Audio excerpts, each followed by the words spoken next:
penyebaran COVID-19 di Indonesia semakin bertambah dan meluas. Sebagai langkah pencegahan, WHO telah memberikan arahan agar kita rutin mencuci tangan dengan sabun minimal 20 detik. Menjaga kebersihan diri merupakan nilai yang diajarkan agama Islam loh. Selain cuci tangan, berwudu juga bisa membersihkan diri.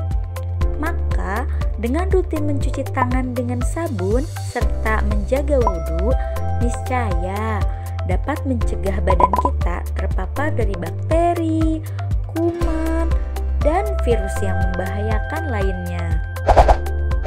Salah satu sunnah yang diajarkan Rasulullah SAW adalah dengan berwudu sebelum tidur. Diriwayatkan dari Ibnu Hibban, Rasulullah SAW bersabda,